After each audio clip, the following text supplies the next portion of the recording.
Good day, my dear students, and welcome to our class in Philippine Constitution, Law 1. Last time, we finished Article 1, which is the national territory. Now we will go to Article 2, which is the Declaration of Principles and State Policies. We said last time that we should memorize Section 1, Section 2, Section 3, and all the other sections. And I hope that they were able to memorize all of them. And I'm asking for your apology because we are having this online class pre-recorded because I have to take on some leave and take some important matters. Uh, So anyway, this is only for this week, and by next week we will be able to have our regular classes. Okay, so you are also lucky because we will not have recitation, and we will not have any quizzes at this time.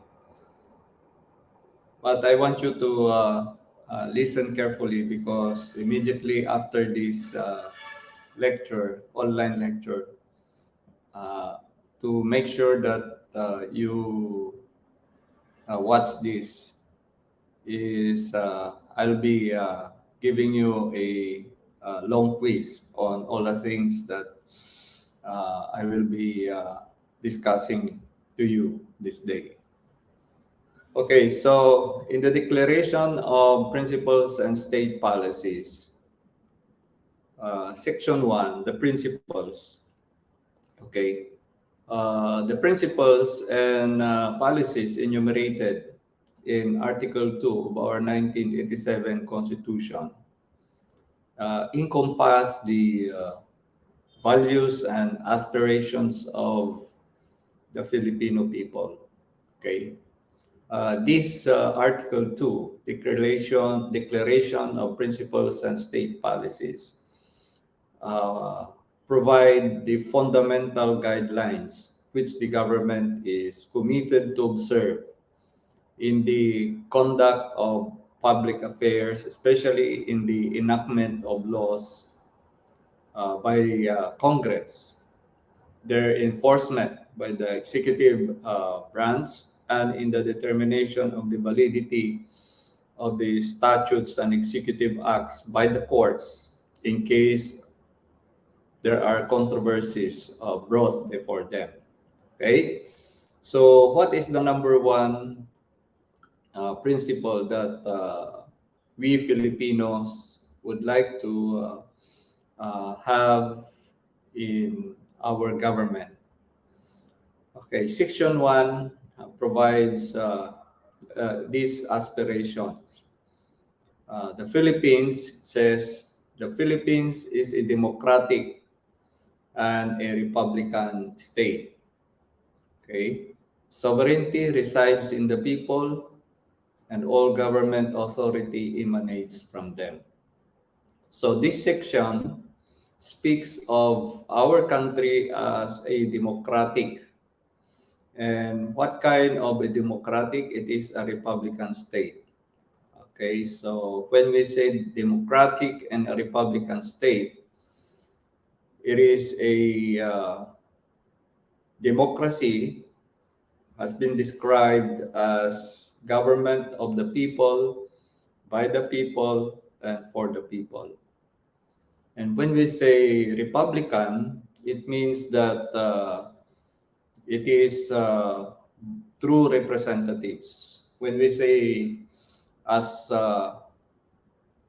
Republican, that is contra in distinction to pure democracy, wherein it's the people themselves who govern or who yes, who act as the government.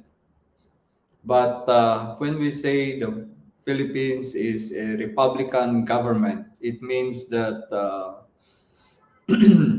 the government is by representatives, but chosen by the people at large. How? Through elections or suffrage. Okay?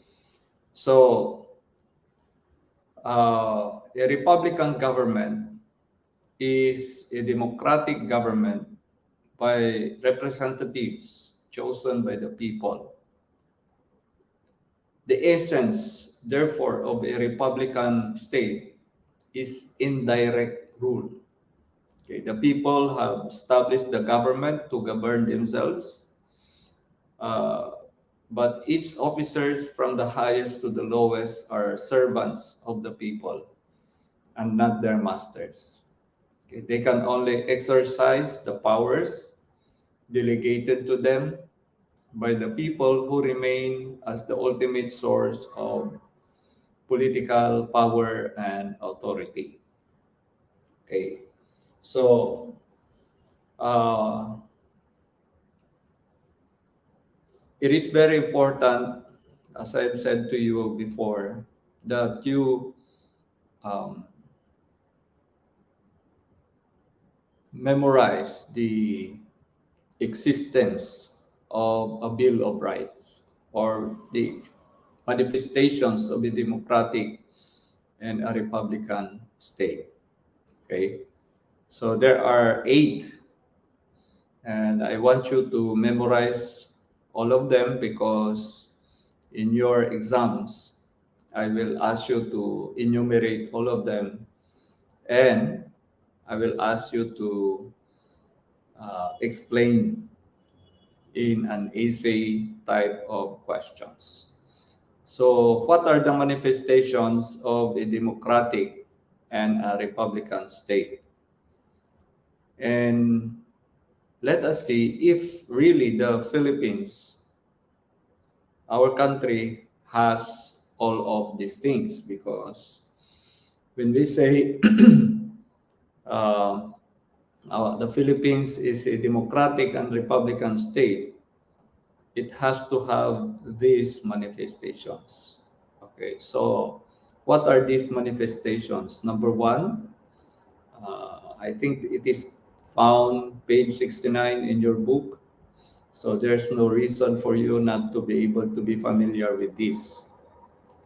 So number one is the existence of a Bill of Rights. Okay, under our Constitution, we have the Bill of Rights.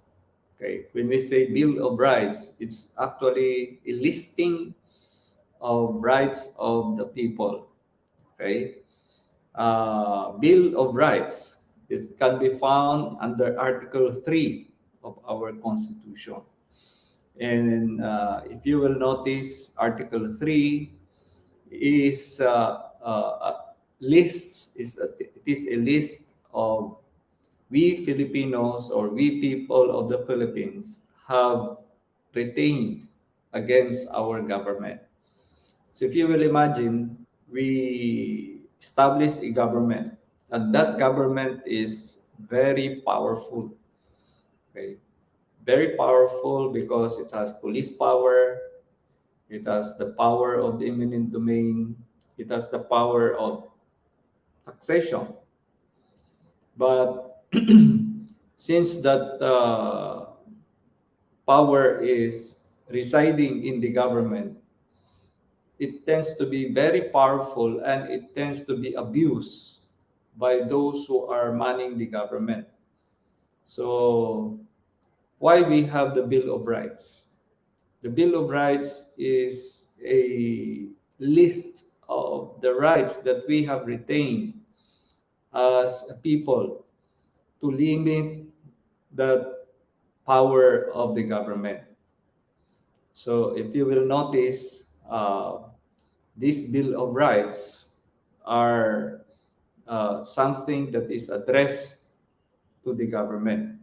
If you will go back to take as an example, or if you go forward, like for example, Article 3, Section 1. Okay, what is the number one right that is in this? It says, no person shall be deprived of life, liberty, or property without due process of law, nor shall any person be denied the equal protection of the laws. It means that we are limiting the government of its power against our life, against our liberty, freedom, against our property. It means that before we Filipinos, our life will be taken by the government, or our liberty will be curtailed by the government, or our property will be forfeited by the government, there must be due process. Okay, there must be due process. So the government could not just get our property. The government could not just take our life. The government could not just imprison us. It must go through the process of what we call due process. When we say due process, it must be, it means that it must be,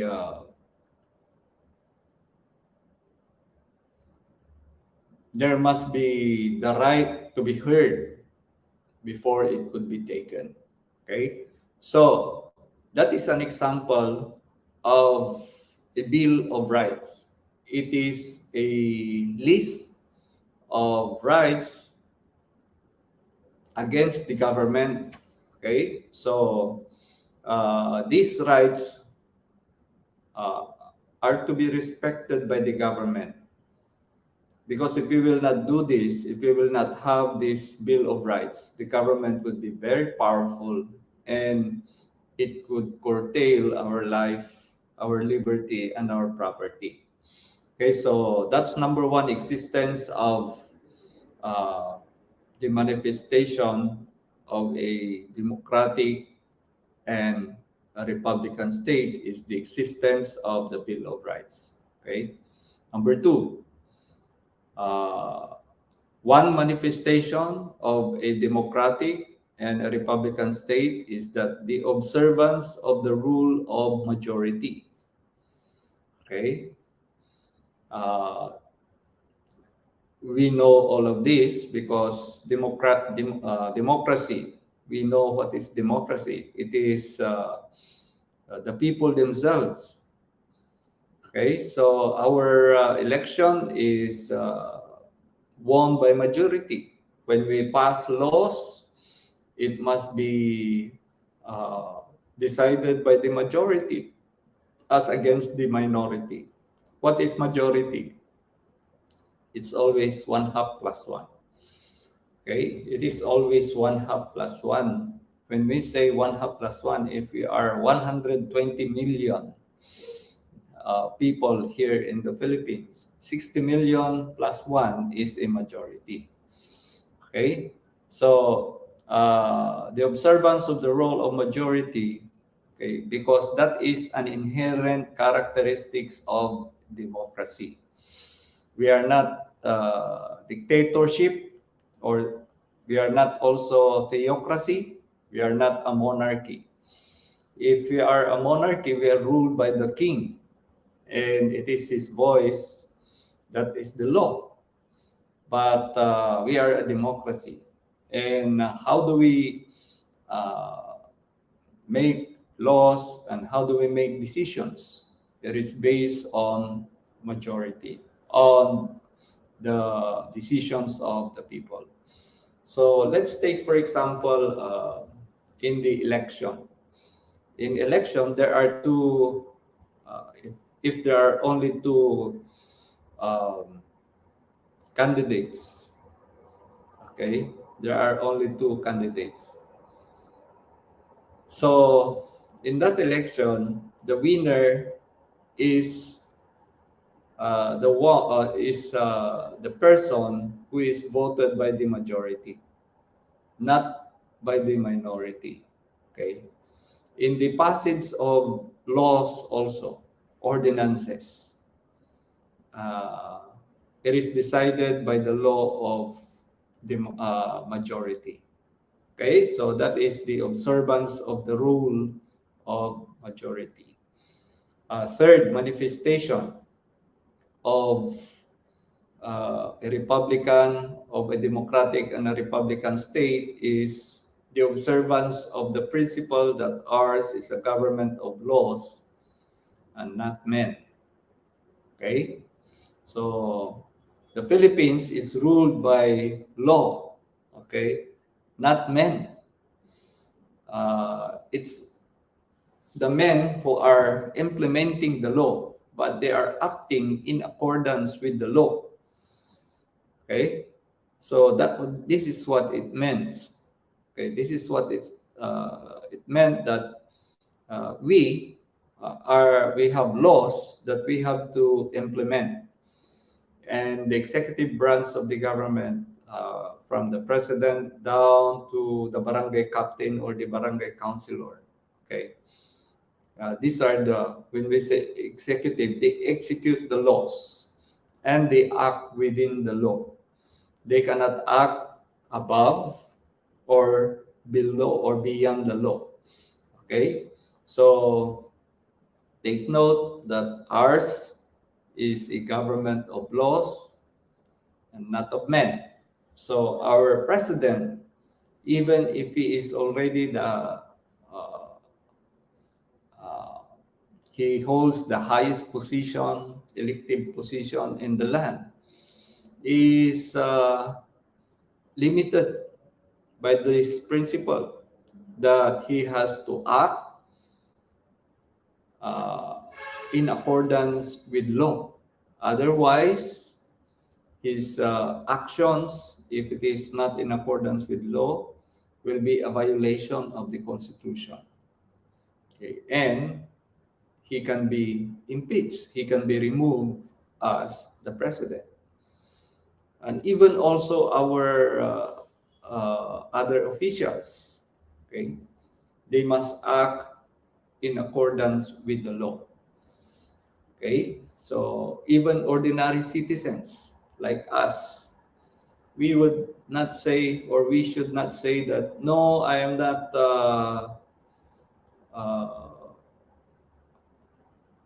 I'm not governed by any law. No. Okay, nobody should say that, because if you are not governed by any law, okay, that means that you can be punished, that you can be imprisoned if you will not follow the law. Okay, so the third manifestation of a uh, democratic and republican state is the observance of the principle that ours is a government of laws and not of men. Okay, the fourth uh, manifestation of a democratic and republican state is the presence of elections through popular will. Okay, the presence of elections. I know, my dear students, that we Filipinos are fan of election. We like that there are a lot of elections. Okay, why? Because when we have elections, Filipinos enjoy it so much, because there is it's like a feast. Okay, and people will be very generous. The politicians will be generous. Okay, they say that COVID was not when there was no election, there was COVID, and when there was an election, suddenly COVID disappeared. Okay, so jokingly, a lot of people said that the cure for COVID-19 is not injection, but election. Okay, but that is just a joke. Okay, so the presence of elections through popular will. When we say popular will, it means that it is through uh, the people, the will of the people, the majority of the people. Okay, so a clear manifestation of this presence or of this principle is the victory of Robin Padilla as a senator. Okay, it's very popular. Uh, if you will look at his qualifications, he's qualified under the Constitution. Okay, but if you look at his other qualifications, like his educational qualifications, it pales below the other candidates. But because he is popular among the citizens of the Philippines, he was elected. Okay, he was elected. And a whole article of the Constitution is dedicated to suffrage and elections, which shows that the Philippines is really a democratic and a republican state because there are a lot of elections. Okay, so the fifth, okay, manifestation of a republican and a democratic state is the observance of the principle of separation of powers and the system of checks and balances. Okay, what does this mean, my dear student? It means that uh, if you look at our government, okay, it is composed of three components: the executive branch, the legislative branch, and the judiciary. Okay, the executive branch is the government, is the president, vice president, his cabinet secretaries, and all their offices, down to the governor, uh, vice governor, mayors, okay, and down to the local governments or local government units like the barangay captain, okay, and their councilors. So that is composed of the uh, executive branch. Okay. The legislative branch is composed of the Senate, composed of 24 senators, and the House of Representatives, composed of around almost 300 or more than 300 already because of this existence of the party list. Okay, we call them congressmen.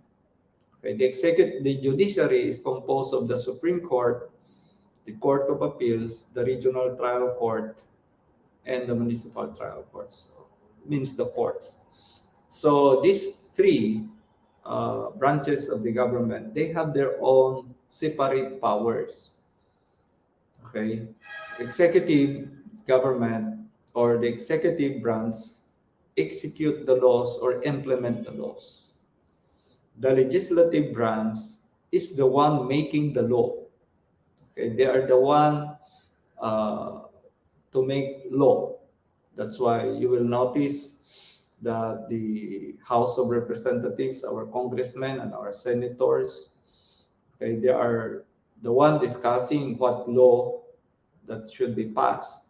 Okay, and the judiciary uh, is the power of the judiciary is to interpret the law in accordance with the Constitution. So all laws, okay, that are being questioned. If there are cases and controversies regarding that law, it will be brought to the Supreme Court. And the Supreme Court will decide whether that is constitutional or unconstitutional. When the Supreme Court declares something that is unconstitutional, it can no longer be implemented. Okay? It will become invalid. Okay? So any action of the president or the legislative branch of the government that is declared uh, unconstitutional by the Supreme Court will become ineffective or invalid. So they have their three separate powers. Okay, the executive cannot, okay, encroach upon the power of the legislative. At the same time, the legislative cannot encroach upon the power of the executive. The president, as well as its cabinet, cannot make a law. Why? Because that power is vested by the Constitution with the legislative. And at the same time, the president cannot also interpret the law. Okay? Because that power is vested with the judiciary. Okay? And at the same time, also, the judiciary cannot implement the law. Okay? And they cannot also make laws. That is under the power of the legislative. So they cannot encroach upon the power of each other. So that is meant by the separation of powers. How about this system of checks and balances? Okay, the system of check and balances just tells us that the executive can check the acts of the legislative, and the legislative also can check the acts of the executive in the performance of their duties. Also,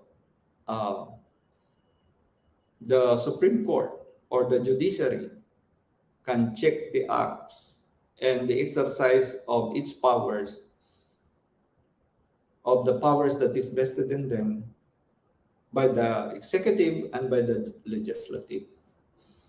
Okay? To give you a more comprehensive explanation on the principle of separation of powers, it is said that the executive holds the power or holds the sword, because as the president, the president is the commander-in-chief of the armed forces. So it means that the executive, they said, holds the sword because he has the power, or he has within himself under the armed forces of the Philippines. While the legislative holds the purse. Why? Because any budget or any funds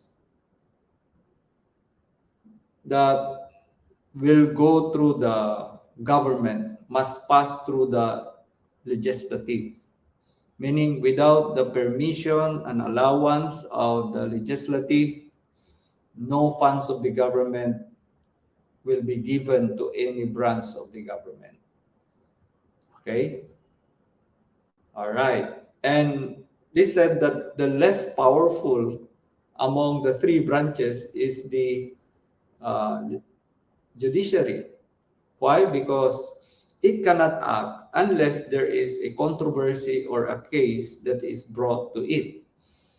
Okay, but now, under the Constitution, some of the acts of the Supreme Court or the judiciary is trying to uh, improve and trying to uh, give more power to them.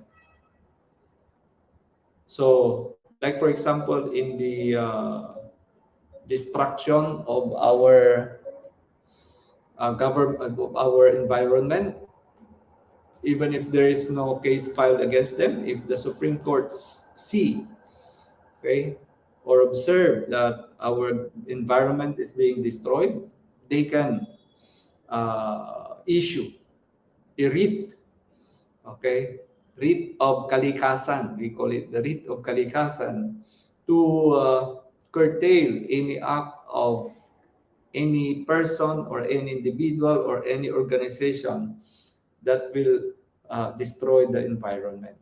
Okay, a writ of kalikasan is a order from the Supreme Court. Okay, uh, stopping, okay, or limiting any act of any person, any organization that tends to destroy the environment, even if there is no case filed. Okay, if the Supreme Court observes or sees that there is a a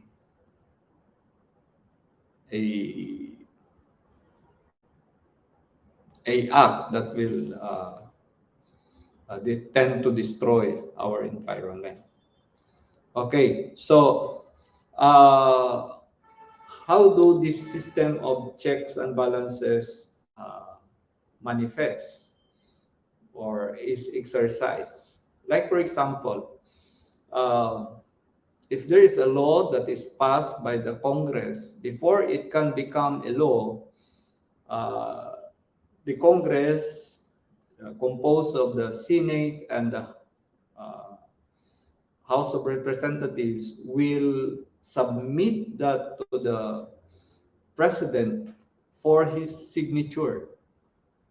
Okay, so the President, in the exercise of his executive powers, will try to read and study that law that is, or that bill that is being passed. If he agrees to it, okay, he will agree, he approves it, and then he will sign it. And then that law will be published.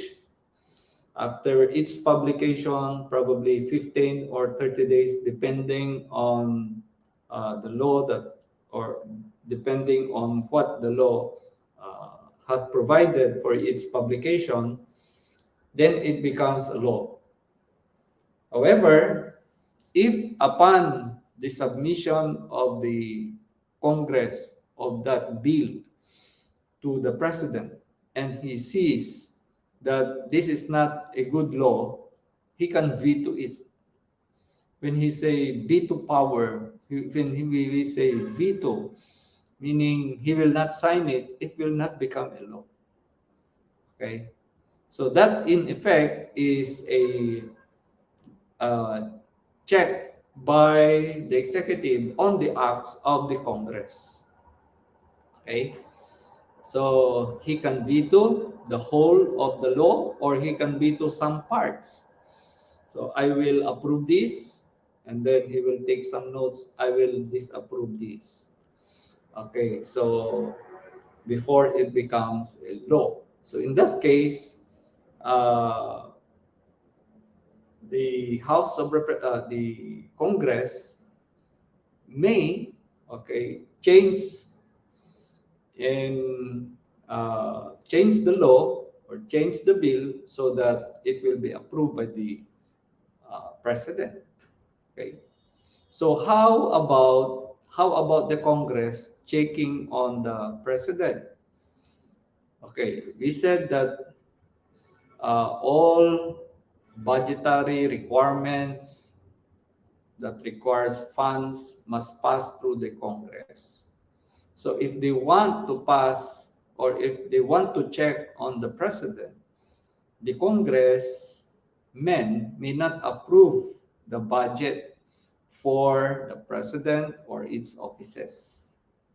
Okay, so that means that or they will limit the budget. So if, for example, the Department of Education, okay, that is under the president, under the office of the president, the DepEd. Okay, every year they ask for a budget so that they can implement their projects and they can finance the salaries of their employees, the teachers. So if the Congress would observe that the Department of Education is not doing its work, they can limit the budget that is given to that department, or even they can also uh, remove. Imagine, for example, they will just give you 1 peso as a budget for your whole year. Okay, so you cannot. Okay, you cannot do anything on a 1 peso budget. So that is in effect a check by the Congress on the acts of the executive. They can also provide lower budget for the armed forces, okay, or any offices under the government, under the executive branch of the government. Okay. Now, there's also that the if and when, how about the Supreme Court? How does it check the powers of the Congress and the President? Let's say, for example, the Congress enacted a bill. Okay, they submitted it to the President for its approval. The President, after it has read and studied the bill, he signed it into law. And then it becomes a law. And then somebody from the citizenry files a case, okay, in the Supreme Court, questioning that law to be inconsistent with the Constitution. The Supreme Court can declare that law that was passed by the Congress, approved by the President, to be unconstitutional. Okay, and when it declares a law unconstitutional, it invalidates that law and it will no longer be implemented. So that's how the Supreme Court check on the power. That is just an example on the power of the Supreme Court checking on the power of the Congress and of the executive branch, or the legislative and the executive branch of the government. So there is a very shall we say, very good example or discussion of this in your book. You read Article 6, Section 1 of the Constitution and its explanation, and you will understand more this observance of the principle of separation of powers and the system of checks and balances. Okay. The sixth manifestation of a democratic and republican state is the observance of the principle that the legislature cannot pass irreparable laws. Okay. when we say irreparable laws, laws that are valid all the time, or laws that cannot be replaced, or laws that cannot be revised. Okay, all the laws that must be passed by the legislature must be repealed, or can also be repealed if and when that law is declared unconstitutional. Okay. For a further discussion of that, you read Article 6, Section 26 of the Constitution. Okay. The seventh manifestation of a democratic and republican state is the observance of the law on public officers. You know, public office is a public trust. Okay. If a government employee, or if a person is elected to a public office, it means that the people are trusting that elected individual to for him to serve the people. Okay, and we have a law. We have a law that governs public officials. We have the administrative law of the Philippines. We have the Constitution. We have relevant laws that are passed by the Congress, to which these people who are in the government must act. If they act beyond and above these laws, their acts will be deemed as invalid, and they could even go to prison if they will not uh, act in accordance with these laws. Okay. Number 8, manifestation of a democratic and republican state is the observance that the state cannot be sued without its consent. Okay. The government cannot be sued without its consent.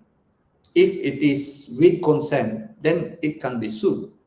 Okay. If you just understand what it means, it means that it cannot be sued without its consent. But if it consents, so it means that uh,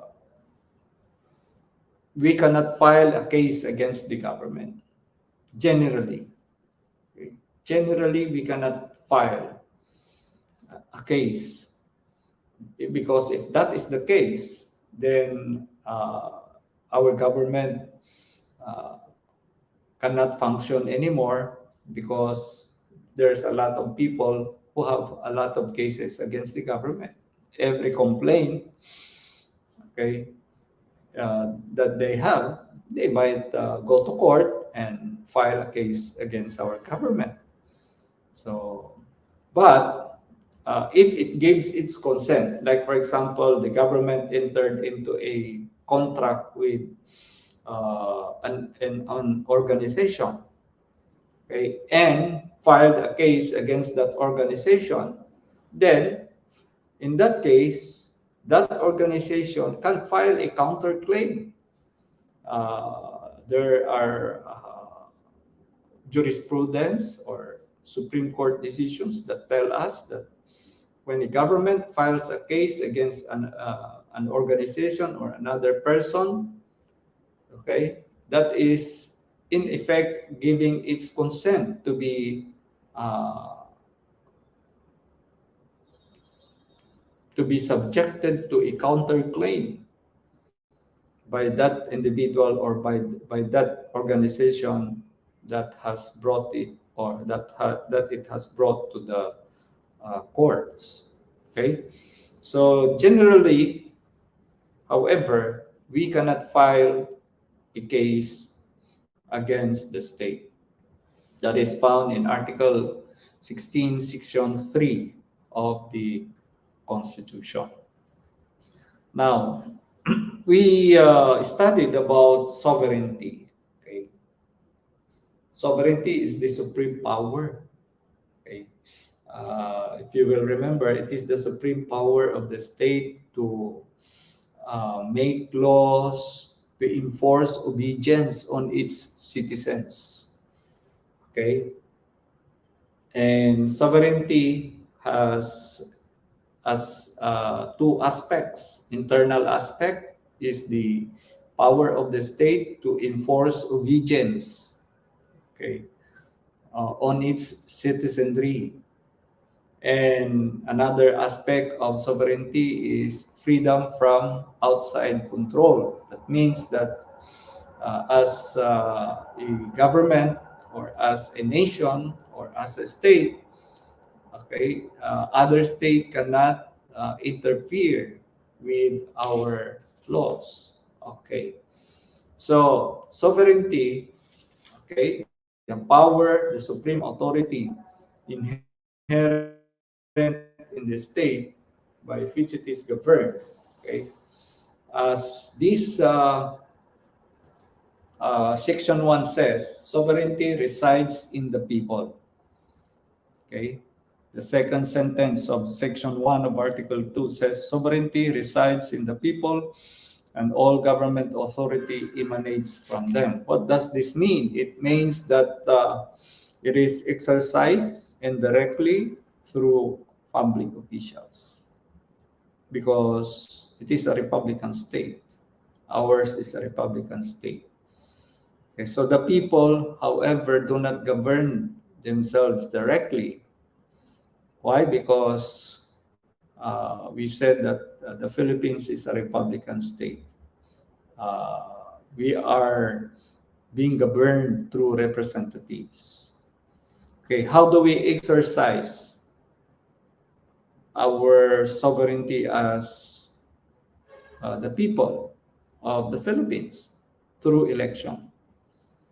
Okay, that they cannot, that the government cannot curtail that and cannot deny that. Okay, so if, for example, the president, they are elected through popular election. If we do not like the president, we can remove him. Okay, how? Through impeachment. Okay, through referendum, through plebiscite. Okay, but through revolution, like what happened in the 1986. Okay, people power. We call it people power. Okay. And that gives us to the next topic, which is the right of the people to revolt. If the government becomes very abusive, that the people already observe that this government is no longer working for their rights, then the people has the inherent power to revolt against that government. That's what we did in 1986. Okay, and we call it people power. Okay, let's go to section 2 of article 2. If you have any question, you can write your question right now, and then we'll discuss it when I will have a face-to-face classes with you. Okay, section 2. The Philippines renounces war as an instrument of national policy, adopts the generally accepted principles of international law as part of the law of the land, and adheres to the policy of peace, equality, justice, freedom, cooperation, and amity with all nations. Okay? So, we as Filipinos are peace-loving people. Okay? we renounces war as an instrument of national policy. We do not like war. Okay, we do not. It simply means that we do not like war.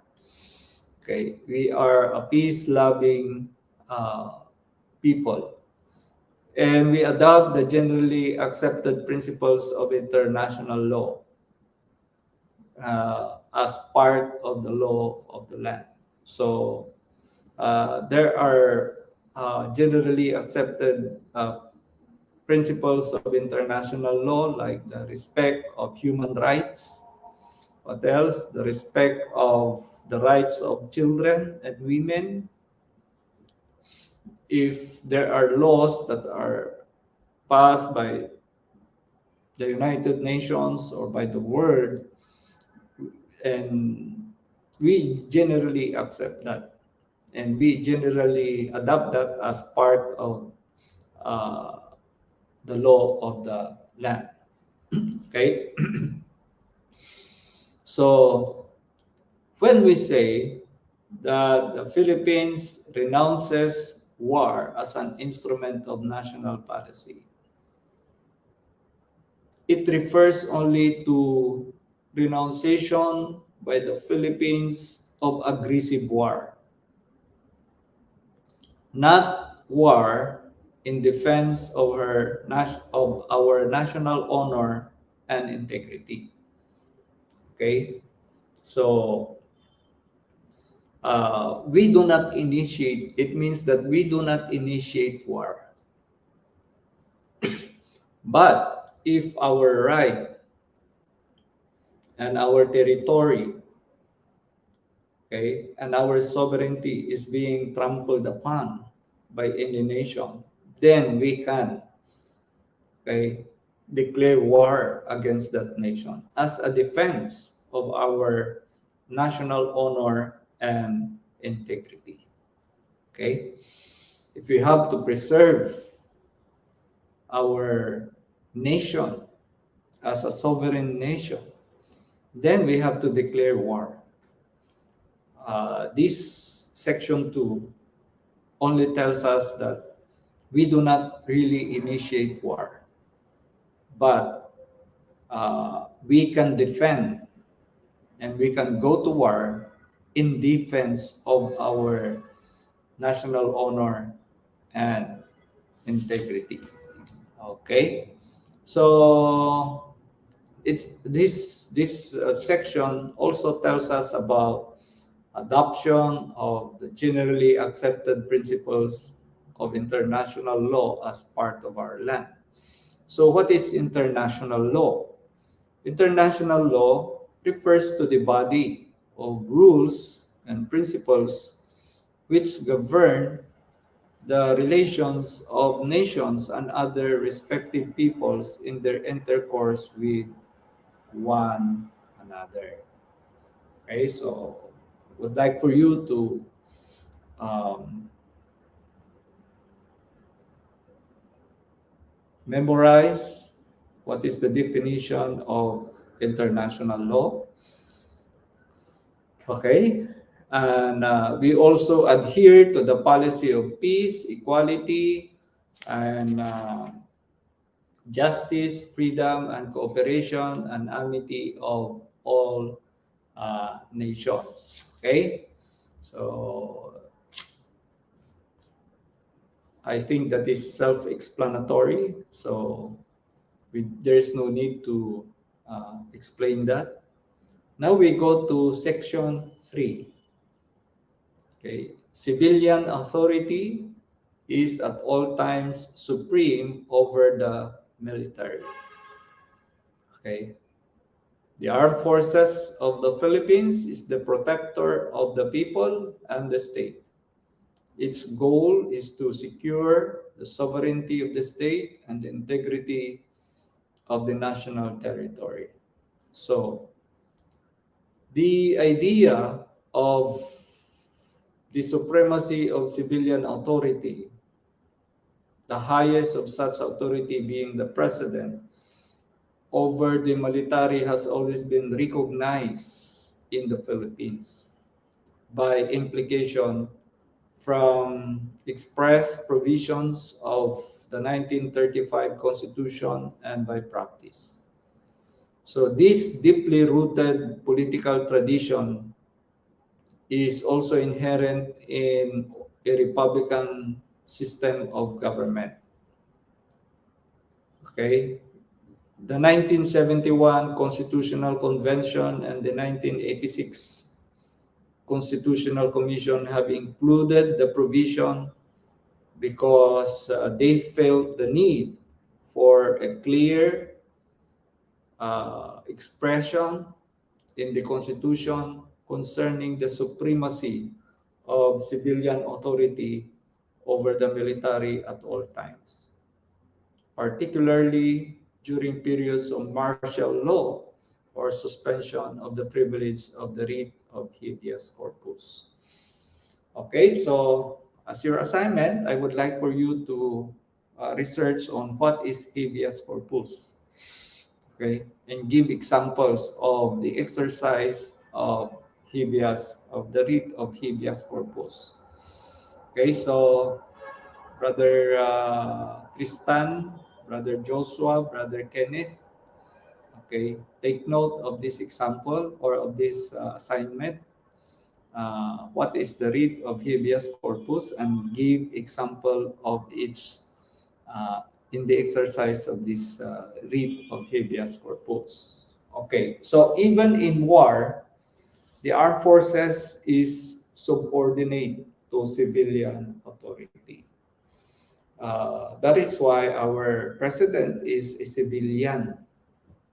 Okay, and he is the head of the armed forces. That means that civilian authority is supreme over the military. All right. A civilian, okay, the president is the commander in chief of all armed forces. Okay. And not only that, my dear students, okay, adherence to these constitutional mandates, which means that the armed forces is the protector of the people and the state. It is not the protector of the president only, but the whole people of the Philippines, okay, and the state. Okay. So the goal of the armed forces is to secure the sovereignty of the state and the integrity of the national territory. Are they able to do that? No. Okay. Why? Why do we say that the armed forces are not able to do all of these things?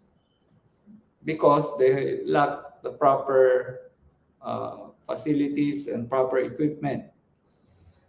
There are a lot of encroachment on our national territory by the Chinese people, by the Chinese army or navy in our West Philippine Sea, but they cannot protect. They are doing their best. Okay, they're doing their best with what they have, but with the vast territory that we have. Remember that we are an archipelago. Even our navy cannot compete with the Chinese navy, even with our coast guards. So, do we have to blame them? No, we're not blaming the Philippine Navy or the Philippine Coast Guard for its failure to protect our territory, because we understand that they don't have the proper equipment and the proper facilities to do their job. So what we can do? Support them. Okay, give them moral support, and if we can, let us increase our taxes so that we can buy more equipment, military equipment, that can be used by our military to protect our sovereignty and our national territory. Okay, so there's no need for us to complain, okay? Because when we are not that paying our taxes, how can we complain? Okay, there are just a few percentage of our population that are paying their income tax to the government. Not all Filipinos are paying income tax. In fact, a lot of Filipinos are not even filing their income tax return. Majority of Filipinos are not filing their income tax return. So how the government uh, runs without taxes from the people through loan? Okay? That's why our government is keeps on borrowing money from other international banking institutions or financial institutions, because our taxes that's supposed to be that will answer uh, for the government to be able to uh, fully function, it's not enough. So our government has to go to financial institutions. Okay. So to remedy the situation, since many Filipinos do not uh, pay their income taxes, okay, what do the government did? What did the government do to get some fundings from the people? We have this value-added tax. Every time we buy a product, okay, we pay taxes. So if a product is costing 100 pesos, it will cost us 112 pesos because of the VAT, value added tax. Okay, we call it value added tax. So in a sense, every Filipino, every time we buy something, and every time we see in our official receipt that there is a value added tax, we in effect are paying that to the government, okay, as our contribution as a tax. So every time you eat at a restaurant, you get the receipt, there's a value added tax. That tax goes to the government. Okay. Uh, you buy gasoline or gasoline products, you ask for a receipt, there is that value added tax. That tax is supposed to go to the government. Okay, that's how the government, okay, gets its funding, okay, from citizens, ordinary citizens who do not really pay their taxes. All right. So, okay, that is section 3. Section 4. Okay, the prime duty of the government is to serve and protect the people. The government may call upon the people to defend the state, and in the fulfillment thereof, all citizens may be required under conditions provided by law to render personal, military, or civil service. Okay. This is a very interesting provisions of the Constitution. Okay.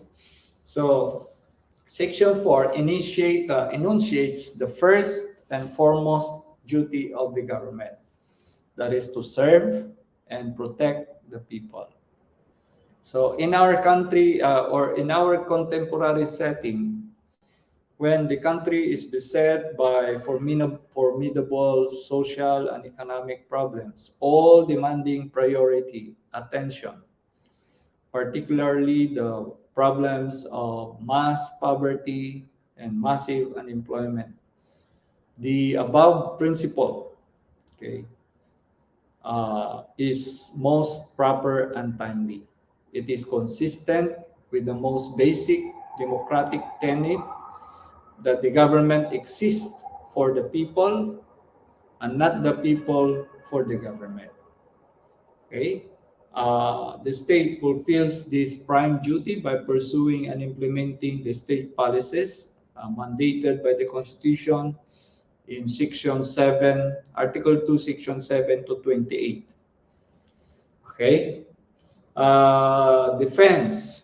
The government may call, it says, the prime duty of the government is to serve and protect the people. The government may call upon the people to defend the state.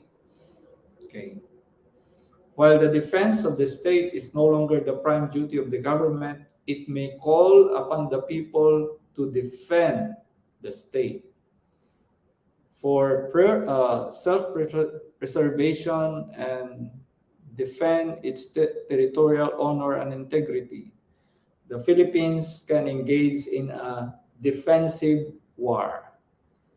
In recognition of this fact, the Constitution has provided for the above principle. The defense of the state is one of the duties of a citizen. Okay. The term people may also include aliens, since they are likewise subject to regulations adopted by the government for the defense of the state. Okay, so this constitutional provision, Section 4, Article 2, covers both time of peace and time of war. Okay. Defense of the state performed through an army. The duty of the government and the people to defend the state cannot be performed except through an army. To leave the organization of an army to the will of the citizens would be to make its duty to make this duty excusable. Should therefore be sufficient men who volunteer to enlist therein. Okay, this principle is reinforced by the provisions of the formation of the Citizens Armed Force. Okay, it says that the government may call upon the people to defend the state, and in the fulfillment thereof, all citizens may be required. Okay, it may be required, meaning compulsory for the citizens. Like, for example, if we decide to go to war because Mindanao is being taken from us by Malaysia, for example only, okay, for example only, then the government may call upon all of us. Okay, take note that it is personal. Okay, the law says, the Constitution says, all citizens may be required under conditions provided by law to render personal military service, because there are some people, when the word personal was not in the Constitution, they said that, oh, if you would like me to go, how about, because I am rich, how about I would hire 10 people to represent me? Okay, instead of me, myself, going to